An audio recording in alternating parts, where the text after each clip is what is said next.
Pēc Liepājas dzīvnieku patversmes apmeklējuma portāls Ir Liepāja nolēma, ka jāredz, vai arī citur dzīvnieki mitinās tikpat nožēlojamos apstākļos. Izvēlējāmies Saldus dzīvnieku patversmi, par kur bija dzirdēts labas atsauksmes.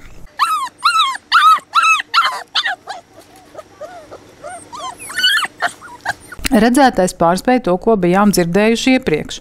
Mājīgi, skaisti, tīri, bez nepatīkamām smakām.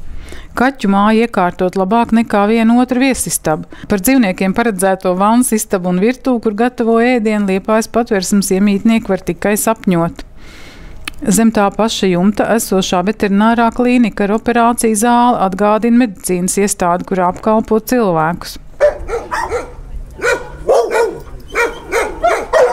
Šo vienoto kompleksu ar klīniku, aptieku, dzīvnieku viesnīcu un patversmi, kas joprojām attīstās, radījuši un vada Laila un Dzintars Rupeiki. Te mums top unikālais projekts, vienīgais Kurzemes reģionā, es uzskatu. Man liekas, arī visa Latvija varbūt, ka te top biedrībai Saldus dzīvnieku patversme konsultācija telpā.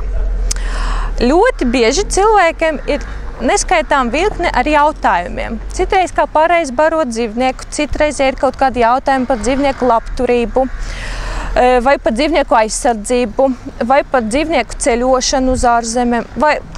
Tie jautājumi ir ļoti daudz un citreiz pat nevar iedomāties, līdz ko cilvēks var aizdomāties.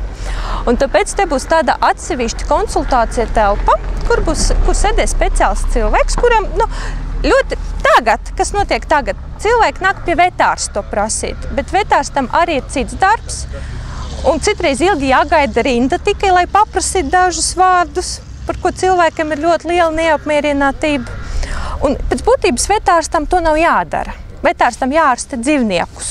Protams, ja ir kaut kādi jautājumi par dzīvnieku veselību, tad, protams, pie vetārsta, bet visi citi jautājumi, tas ir uz dzīvnieku konsultācijas telpu būs novirzīts un būs ļoti smuki iekārtot telpa, kur cilvēks darba laikā, konsultācijas telpu darba laika varēs atnākt un mierīgi, negaidot rinda, paprasīt, kas viņam ir uz sirds un izrunāties ar to cilvēku. Un bez tam šī telpa noderēs arī semināru organizēšanai. Pie mums nāk daudz arī ekskursijas, it sevišķi skolēnu un bērnu, un mēs plānojam izvest ekskursijā pa patversmu un vēl, teiksim, tādu papildināt ar mācību filmiņu un pastāstīt tieši šajās telpās, tieši arī ekskursijām un bērniem.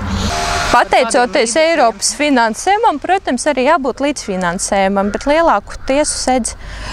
Tas ir līderu programma. Jā, mēs palīdam zem sociālu pakalpojumu klāstā. Īstenībā, ja godīgi, mēs neticējam, ka mēs to varam un ka mums vispār iedos, jo projektu rakstējam paši, mēs nevienam nemaksājam, mēs to darījam visi paši, mācījāmies. Bija arī kļūdas, bet ļoti liels gribas paldies pateikt Sandrai, kas Saldus nodaļu līderu projektu atbildīga persona, kas pieņem un konsultē. Viņa mums ļoti daudz ko palīdzēja, kur īsto vārdiņu jāieliek, vai kas, kur jāraksta. Bija ļoti liela atsaucība arī no viņas puses. Mēs uzrakstījām projektu, bija konkurss, un mēs uzvarējām. Dabujām pat pirmo vietu, tur vairākiem deva to naudu, bet mēs dabujām pat pirmo vietu. Kas tas devējs ir? Lauku atbalsta dienests, caur lauku atbalsta dienests. Un projekta kopējas izmaksas ir 20 000 lati. Saprotiet, ka tā ir milzīga nauda, mums nekāda tāda nauda nebūtu. Bet ir arī, protams, mūsu 10% līdzfinansējumi, tie ir 2000 lati gandrīz, vai kas arī ir ļoti liela nauda, bet mēs citīgi krājām viņu, sakrājām, un varējām arī tagad redzēt, kā jūs arī redzēt, viss notiekas, un šita īstenībā arī mums viena no sapņu telpām, ko mēs iepriekš arī bijām sapņojuši un domājam, kā nu būs, bet tas bija tikai sapņu, jo mēs apzināmies, ka ir milzīga nauda, ir vajadzīga apakšā un ņemt kredītu, mums ir pietiekami tie kredīti. Un tad, kad mēs tiešām vinnējam šo projektu, tas bija Dieva pirkstiņš, tiešām Dievs mums ļoti palīdzēja un mēs to naudu esam dabūjuši. Tas ir tikai sākums, mums ir tagad jau prātā jau vēl vismaz 3 projektiem tēmas, par ko rakstīt un kur piedalīties. Arī gribam pateikt citiem, ka kautreiz vai domāt tāpat, ka tas nav priekš mums, droši mēģiniet, jo lai mēs arī parastiem cilvēkiem,